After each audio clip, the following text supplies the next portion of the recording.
साथियों, आज अध्याय नंबर 6 में मैं बात करने वाला हूँ प्रिजम्पशन पे और सर्कमस्टेंशियल एविडेंसेस के ऊपर, जिसका ब्यौरा जो है आपको मिल जाएगा फैसले में पेज नंबर 49 से continue.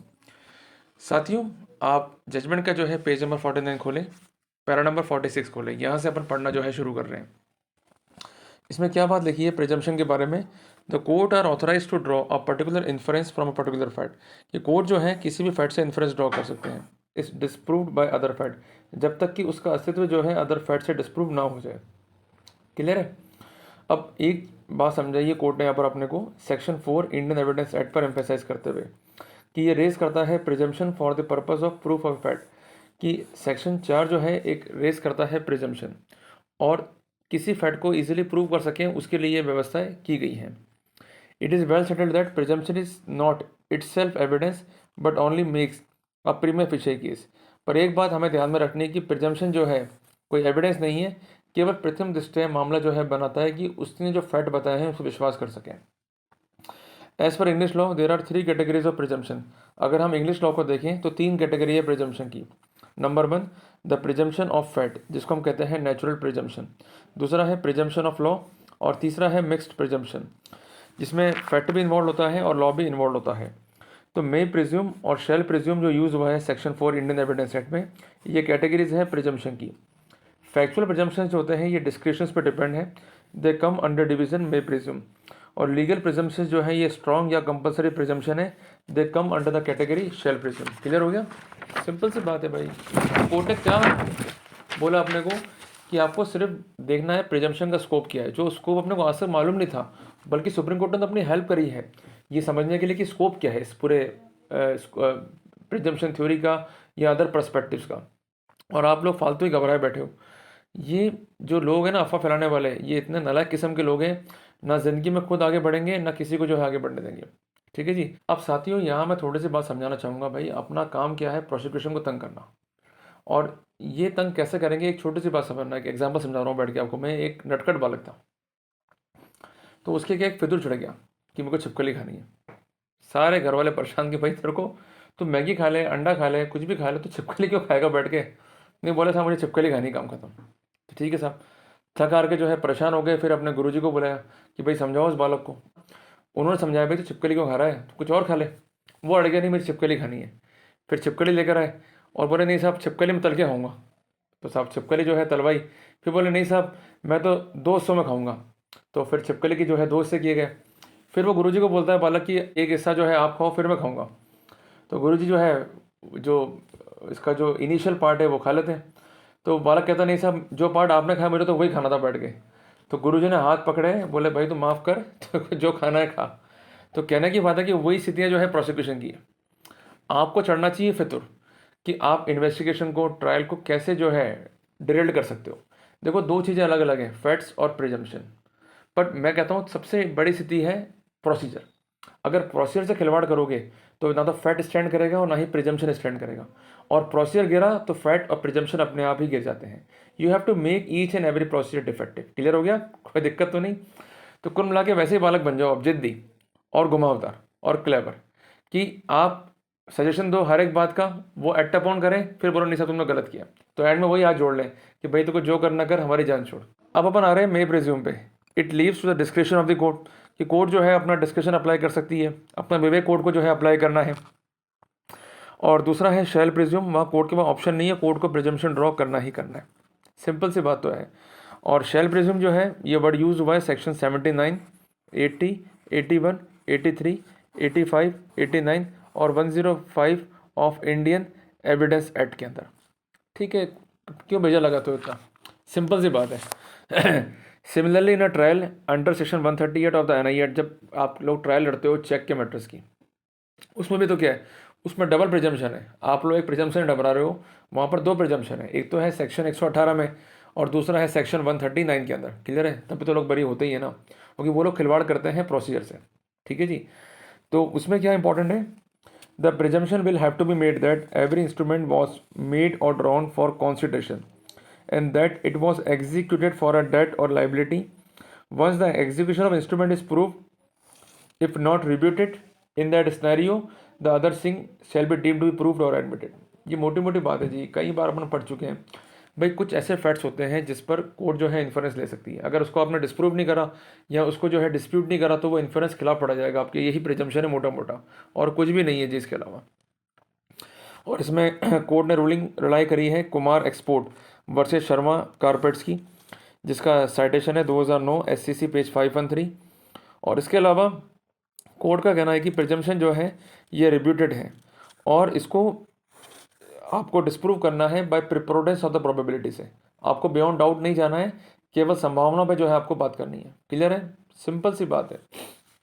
Section 20 of the act deal with the presumption कि अगर उसने कोई ग्रेटिफिकेशन एक्सेप्ट किया है और उस कंडीशन में कोर्ट प्रिज्यूम करेगा अनलेस कॉन्ट्री इज प्रूव कि ये प्रिजम्पशन जो है ये अदर देन लीगल रिन्यूमरेशन है। बट इस फैक्ट को प्रूव करने के लिए जो फाउंडेशन फैक्ट्स है वो रिकॉर्ड पर होने चाहिए, चाहे वो प्राइमरी एविडेंस के फॉर्म में हो चाहे सर्कमस्टेंशियल एविडेंस के फॉर्म में हो। क्लियर हो गया? अब तो कोई दिक्कत नहीं है, शांति मिली अब तो। चलिए, अब अक्यूज से कोई रिकवरी है या उसने कोई एक्सेप्टेंस किया है तो ये प्रिजम्पशन है कि उसने एज अ मोटिव और रिवॉर्ड जो है इन चीज़ों को लिया है। पर ये प्रिजम्पशन को आप रिब्यूट कर सकते हो, जिसके लिए आपको हिट करना है फाउंडेशन फैक्ट्स के ऊपर, हिट आउट करना है अदर एविडेंसेस के ऊपर, हिट आउट करना है TLO के एविडेंस पे, हिट आउट करना है IO के एविडेंस पे, और इनमें जो है विरोधाभास क्रिएट करने हैं। जितने विरोधाभास आएंगे उतना ही आपको फायदा मिल जाएगा। क्लियर हो गया? अब तो कोई दिक्कत तो नहीं। चलिए, the set section does not say that the set condition should be satisfied through direct evidence. तो उसमें कौन सी बड़ी बात हो गई भाई? एविडेंस चाहे डायरेक्ट हो चाहे इनडायरेक्ट हो चाहे सर्कमस्टेंशियल हो, तो चाहिए तो एविडेंस ना। पर आप इतना भेजा मत लगाओ एविडेंस पे, आप प्रोसीजर पे हिट आउट करो। The only requirement is that it must be proved that the accused has accepted or agreed to accept the gratification. Clear है? तो एक बात छोटी सी समझ लो, मैं आपको छोटा सा एग्जांपल लेता हूँ यहाँ पर कि मैं एक केस में था कोटा, लड़के का जो है निकल गया अरेस्ट वारंट। मैं सामान्य समझा रहा हूँ आपको एग्जांपल कि कैसे हम खेलना चाहिए प्रोसीजर से। तो कोर्ट का कहना था कि भाई लड़के ने मेंटेनेंस नहीं दिया तो उसको जेल जो है भेजना पड़ेगा। तो मेरा एक कंटेंशन था विद ड्यू रेस्पेक्ट कि सेक्शन 421 और सेक्शन 422 और सेक्शन जो सब्सिक्वेंट है इसके बाद में, ये एक ही बात करते हैं कि अगर कोई अमाउंट कोर्ट को रिकवर करना है तो उसके लिए लेवी ऑफ वारंट जो है जारी करना पड़ेगा, जिसमें आप जेल नहीं भेज सकते हो। उसमें क्या होता है, कुड़की होती है, और अगर कुड़की में वो अमाउंट सेटिस्फाई नहीं हो पा रहा तो कोर्ट जो है नोटिस जारी करेगा, और फिर भी वो नहीं दे पा रहा है रीजनेबल कॉस्ट के बगैर, तो उस कंडीशन में कोर्ट जो है अरेस्ट वारंट जारी कर सकता है। तो कोर्ट से क्या हुआ, प्रोसीजर लैप हुआ, तो फायदा मिल गया ना अक्यूज्ड को। तो मेरा कहना ये है कि आपको सारा का सारा फोकस इनिशियल स्टेज से करना है प्रोसीजर पे। अगर प्रोसीजर डिफेक्टिव हो गया तो सब कुछ डिफेक्टिव हो गया, और अगर आपने जोर लगाया फैक्ट्स पे या अदर सिनेरियो पे, सर्कमस्टेंसेस पे, तो आपके लिए दिक्कत होगी बाद में जाके। तो फैक्ट्स को तोड़ना मटोड़ना नहीं है, आपको खेल खेलना है प्रोसीजर से। जितना प्रोसीजर को आप जो है ट्विस्ट करोगे उतना ही मज़ा आपको फैक्ट्स से और जो अदर सर्कमस्टेंसेस हैं उससे खेलने में जो है मज़ा आएगा आपको। ठीक है ना? तो कोई दिक्कत तो नहीं है, आप स्माइल कर दो भाई, टेंशन मत लिया करो भाई, टेंशन बहुत लेते हो आप, BP हो जाएगा छोटी एज पे। जो होना वो हो गया, नौकरी है नहीं है वो बात की बात है। चलो अगर नौकरी गवर्नमेंट की नहीं मिलती आपको तब भी तो दूसरा काम करना ही पड़ता है ना अपने को। तो समझ लो भाई, जिंदगी का एक स्ट्रगल है, भगवान ने आपको चुना है और आप आगे बढ़ रहे हो, तो कोई तकलीफ नहीं है, सिर्फ और सिर्फ मेहनत से काम करो, सब अच्छा हो जाएगा। अब इसके अलावा रिलाई किया गया रूलिंग को state of Madras versus AV Iyer 1958 SC page number 61। It was observed that the presumption under section 4 of the Act of 1947 कि पहले था Act of 1947 जिसमें presumption था सेक्शन 4 में, वो सिमिलर है with section 20 under consideration would arise where illegal gratification has been accepted, then presumption introduce an exception to the general rule that the burden of proof is on the prosecution. The legislature has used the word shall presume and not may presume, which means it has to be raised and it is obligatory for the court. ये मोटा मोटी बात है। तो छोटी सी बात समझ लो भाई, प्रिजम्पशन ड्रॉ कब होगा, जब कोई रिकवरी है या अपने खिलाफ कोई इंक्रिमिनेटिंग जो है सर्कमस्टेंसेस है, तो उसको आप रिब्यूट कर सकते हो। You have to give the plausible explanation. अगर वो दे दिया आपने तो ये प्रिजम्पशन आपको तंग नहीं कर सकता। बस मोटी मोटी बात आप समझ लो। उदाहरण के लिए प्रोसिक्यूशन ने बोलता है कि आपकी आवाज़ है और हमारे पास रिकॉर्डिंग है तो होगी, और आप भी वॉइस स्पेक्ट्रोस्कोपी या ऑटोमेट्रिक करा के उसको खंडित कर दो या उसका टेक्निकल रिपोर्ट करो, ताकि ये मालूम पड़े कि उस रिकॉर्ड में छेड़खानी की गई है। साथियों, यहाँ पर डिफरेंशिएट किया गया है presumption of section 4 of the act of 1947 and presumption of under section 114 of the Indian Evidence act. तो दो तरह के प्रिजम्पशन है, एक तो इंडियन एविडेंस एक्ट में भी है और एक PC एक्ट में भी है। तो इसमें बेसिक डिफरेंशिएशन क्या है? जो 114 का प्रिजम्पशन है ये डिस्क्रिशनरी है। जैसे मान लो कि आपने डिमांड नहीं करी और सिर्फ रिकवरी है, तो ये 114 में चला जाएगा इंडियन एविडेंस एक्ट के। पर डिमांड भी प्रूव है और रिकवरी भी प्रूव्ड है प्रथम दृष्टया रूप से, तो वहाँ पर सेक्शन 20 जो है पिक्चर में आ जाएगा। तो वहाँ तो कोर्ट को प्रिजम्पशन ड्रॉ करना ही करना है, और अगर आप प्रिजम्पशन का फैक्ट खंडित नहीं कर पाते हैं तो वहाँ पर कोर्ट उस इन्फ्रेंस से भी कन्वर्ट आपको कर सकता है। ये मोटी मोटी बात आप समझ लो, क्लियर है। तो आप एक बात दिमाग में रख लेना कि अगर कोई एविडेंस फाइल पर है, चाहे वो डिमांड की है, चाहे एक्सेप्टेंस की है, चाहे रिकवरी की, कुछ भी हो, आपको जरा एट लेंथ करनी पड़ेगी और विरोधाभास कंटिन्यूसली लेके आने पड़ेंगे, और उसके लिए मेहनत करनी पड़ेगी भाई। ये मौके पे क्वेश्चन पूछना, मौके पे तैयारियां करना, डिस्कस वकील से नहीं करना, ये नहीं चलेगा। बैठ के खुद मेहनत करनी पड़ेगी, क्वेश्चंस बनाओ, वकील के पास लेके जाओ, डिस्कस करो और एटलाइन जीरे करो। खामियां निकालनी पड़ेगी बैठ के फाइलों में से, और इनमें इतना कोई विशेष चीज़ नहीं है। केवल और केवल आपको 1 घंटा रोज का सफिशेंट है, वो आप वर्कआउट कर लो। क्लियर है, चलें आगे, चलिए। और एक बात समझ लो कि कोई प्रिजम्पशन जो है अनरिप्यूटेड नहीं है, एवरी प्रिजम्पशन इज रिप्यूटेबल, और इसके लिए आपको केवल और केवल प्लॉजिबल एक्सप्लेनेशन देना है और कुछ भी नहीं है। और जो लाइनें ऑनरेबल सुप्रीम कोर्ट ने लिखी है अपने फैसले में, ये मैं पढ़ दूँ एक बार, आप निकालो। पैरा नंबर 50 निकाल लिया? निकालो भाई, ऐसा कम नहीं चलेगा सुनने से, निकालो, मेरे साथ साथ चलो। क्या लिखा हुआ इसमें? A presumption under section 114 of the Indian Evidence Act is merely discretionary in nature, जो मैंने बताया अभी आपको, is as much as it is open to the court to draw और नॉट टू ड्रॉ प्रिजम्पशन। ये कोर्ट की इच्छा है फैक्ट एंड सर्कमस्टेंसेस में कि प्रिजम्पशन ड्रॉ करना है या नहीं करना है, क्योंकि ये फैक्चुअल प्रिजम्पशन है। और अगर हम बात करें section 4 prevention of corruption act 1947 या section 20 prevention of corruption act 1988, where as the court has to draw the presumption, वहाँ ड्रॉ करना ही करना है। If a certain fact is prove, जिसको हम कहते हैं फाउंडेशन फैक्ट, कि अक्यूज के द्वारा इलीगल एडमिशन को डिमांड किया गया और उसने उसको रिसीव कर लिया। In such a case, the presumption has to be drawn that the person has received that thing as a motive or reward. तो वहाँ पर ये presumption है कि उसने as a motive और reward जो है उसको accept किया है। Therefore, कोर्ट के पास जो है कोई चॉइस नहीं है, the court has no choice. One is established that the accused has received a sum of bribe which was not a legal remuneration.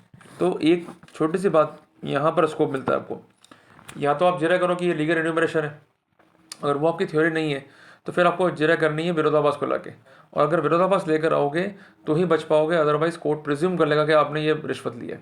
तो ये पैंट से रिकवरी होना या कमरे से रिकवरी होना, इसको मत माना करो।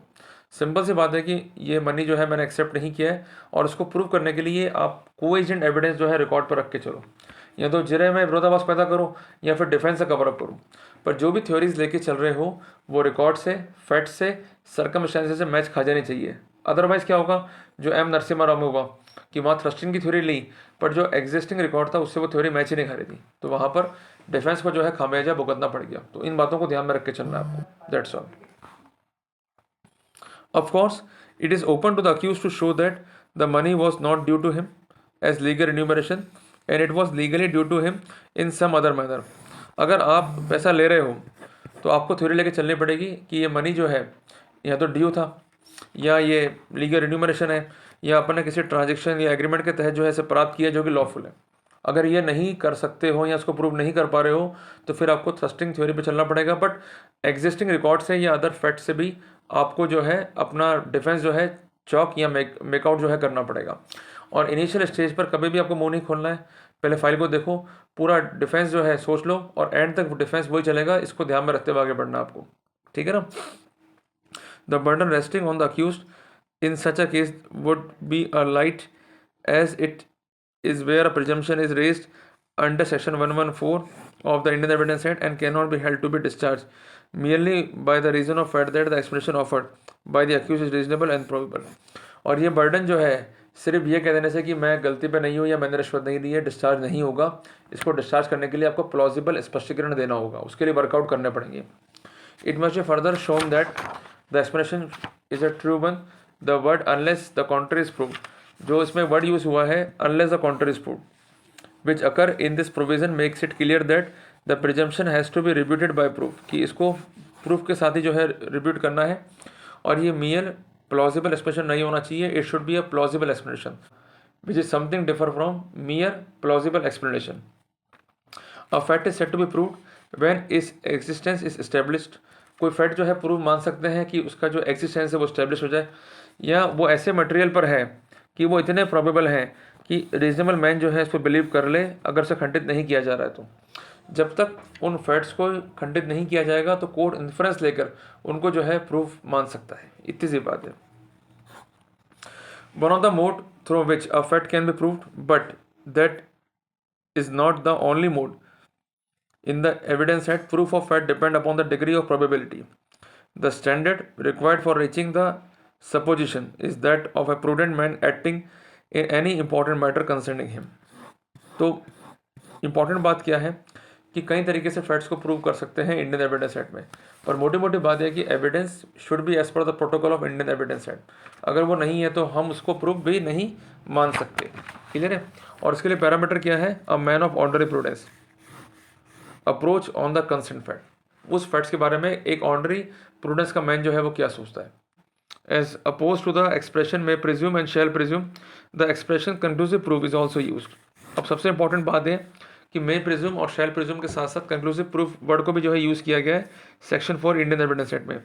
जब कानून ये कहता है, when the law says a particular kind of evidence would be conclusive, the fact can be proved either by that evidence or by some other evidence that the court permit or requires.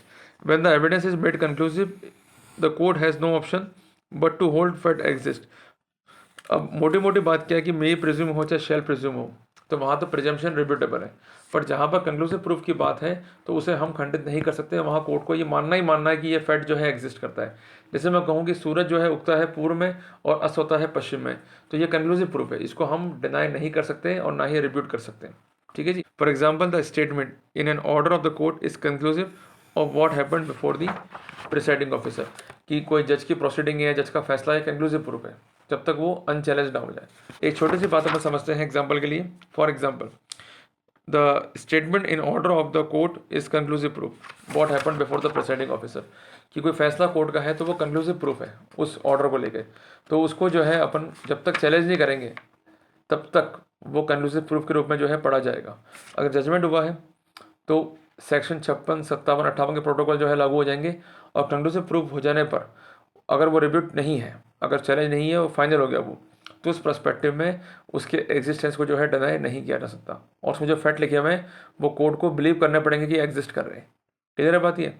तो ये मोटी मोटी बात समझनी है हमारे को कि प्रिजम्पशन थ्योरी की बड़ी चीज़ नहीं है, केवल और केवल आपको 4 चीज़ों पर जो है काम करना है। एक तो प्रोसीजर पे, दूसरा कॉन्ट्रडिक्शंस के ऊपर, तीसरा उन सर्कमस्टेंसेज में जो प्रोसिक्यूशन लेके चल रहा है, और चौथा है आपके अपने डिफेंसिव कंक्लूजन्स, तब जाके मामला बनेगा आपका।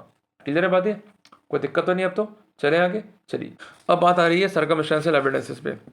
As noted already, all evidence let in before the court of law are classified as direct और सर्कमस्टेंशियल एविडेंस। कि जो भी एविडेंस कोर्ट के सामने है तो वो डायरेक्ट एविडेंस है या वो सर्कमस्टेंशियल एविडेंस है। डायरेक्ट मीन्स जो सीधे ही जो है फैक्ट इशू को प्रूव कर दे, और इनडायरेक्ट मीन्स वो एक इंक्रिमिनेशन या एक ऑरा जो है क्रिएट करे जिसके आधार पर जो है कोर्ट कंक्लूजन्स को जो है ड्राइव कर सके। क्लियर है। जिस कारण मैंने आपको पहले बताया कि 2 चीज़ें यूज़ की गई है, फैक्टम प्रोबेंडम और दूसरा है फैक्टम प्रोबेंस। जब तक सीक्वेंस प्रॉपर नहीं होंगे, जब तक चेंज जो है कनेक्ट नहीं होगा, तब तक इन फैक्ट्स को जो है प्रिज्यूम नहीं मान सकते। तो अगर डायरेक्ट एविडेंस नहीं है तो सर्कमस्टेंशियल एविडेंस को जो है देखना होगा। और ये चैप्टर इसलिए भी आपके लिए इंपॉर्टेंट है क्योंकि यहीं से अपने को जो है शुरू करनी है मैथमेटिक्स। क्योंकि अगर प्राइमरी एविडेंस नहीं है तो सर्कमस्टेंशियल एविडेंस में कोर्ट को आना पड़ेगा। अब ये चैप्टर अपने को समझना है बहुत तरीके से। इसके लिए आप पहले खोलो पेज नंबर 54 को, 54 को निकाल लो। निकाल लिया। चलो अब मैं शुरू कर रहा हूँ आपको पढ़ाना।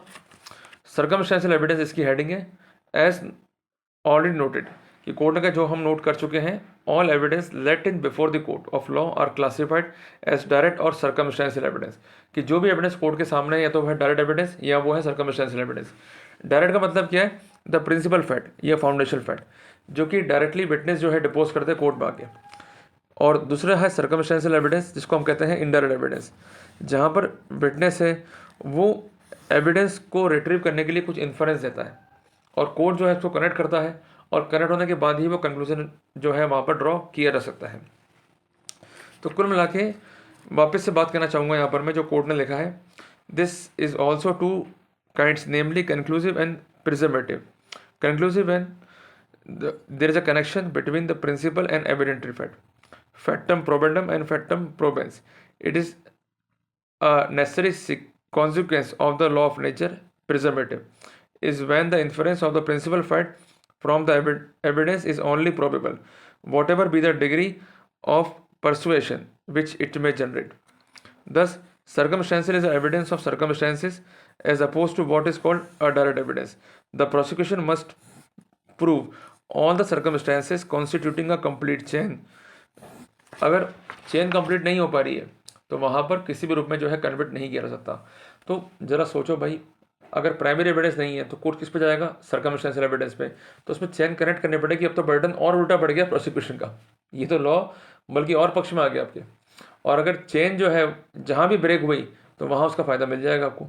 तो बिल्कुल ही स्कोप ख़त्म हो गया तो प्रोसिक्यूशन के लिए। उनको था कि पहले हम बचा लेंगे या हम side by side cover up करेंगे। अब तो अगर सेकंड स्कोप पर भी वो आते हैं, सेकंड इंजन भी ऑन करते हैं और चेन वो करेक्ट नहीं कर पा रहे हैं या कोई इन्फरेंस वो ड्रॉ नहीं करवा पा रहे हैं, तो वहाँ पर उसका फ़ायदा जो है आपको मिल जाएगा। The principal fact can be prove directly by means of certain inference drawn from its existence और its connection with other circumstantial evidence. It is often said that witness may lie but not the circumstances.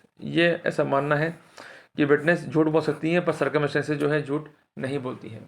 However, the court must adopt a cautious approach while basing a conviction on circumstantial evidence. इस कारण court को जो है रहना पड़ेगा alert mode पे कि circumstantial evidence को जहाँ वो देख रहा है और रिलाई कर रहे हैं। Inference of guilt can be drawn when all the circumstances that are in nature of incrimination are found to be incompatible with the innocence of the accused. कि चेन से जो है कनेक्ट करनी है, कोई भी इसमें ब्रेकेज नहीं होना चाहिए। अगर ब्रेकेज है तो वहाँ पर इसका फ़ायदा जो है डिफेंस को मिल जाएगा। Circumstantial evidence is not the direct but it is suggesting the inference. तो इन्फरेंस की जो चेन बनेगी उसमें कोई ब्रेकेज नहीं होना चाहिए, कोई डाउट क्रिएट नहीं होना चाहिए। अगर डाउट क्रिएट हो गया तो वहाँ पर ये एविडेंस जो है पिक्चर से बाहर हो जाती है। It is settled law that in case depend on circumstantial evidence the inference can be made if all the incriminating evidence are incompatible with the innocence of the accused or any other reasonable hypothesis than that of his guilt, and provide a cogent and complete chain of events which leave no reasonable doubt in judicial mind. When incriminating circumstances put to the accused and said accused either offers no explanation or his explanation found to be true, then same becomes an additional link in the chain of circumstances to complete it.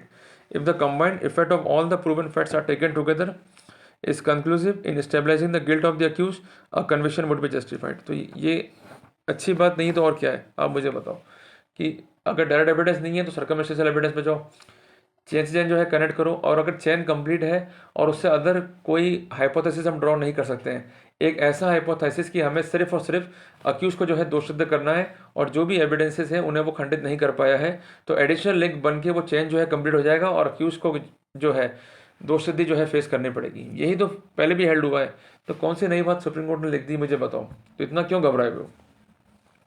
यही बात लिखी है शरद versus state of Maharashtra में। इसके अलावा Kundan Lal versus the custodian, judgement है AIR 1961 SC page 1316। Court ने यही ऑब्जर्व किया कि बर्डन जो है प्रोसिक्यूशन पे है, ये तो फैक्ट है, पर जहाँ पर प्रिजम्पशन है और कुछ फैक्ट्स को आप डिनाई नहीं कर पा रहे हैं, तो जैसे ही प्रोसिक्यूशन फाउंडेशनल फैक्ट्स को स्टैब्लिश करता है तो बर्डन जो है शिफ्ट रहता है अपोजिट पार्टी पे और उसे रीजनेबल प्लॉजिबल एक्सप्लेनेशन जो है अकॉर्ड करना है, इसको रिपीट करने के लिए कुछ नहीं करना है इसके अलावा, और उसके अंतर्गत जो है काम करना है। तो इससे अच्छी बात क्या है? और डिफेंस को इतना दम नहीं लगाना है, केवल उसे संभावना पर किसको लेके चलना है, बट वो संभावना ऐसी ही हो कि कोई रीजनेबल मैन जो है इसको बिलीव कर ले, बस ये दिमाग में सेटल कर लेना।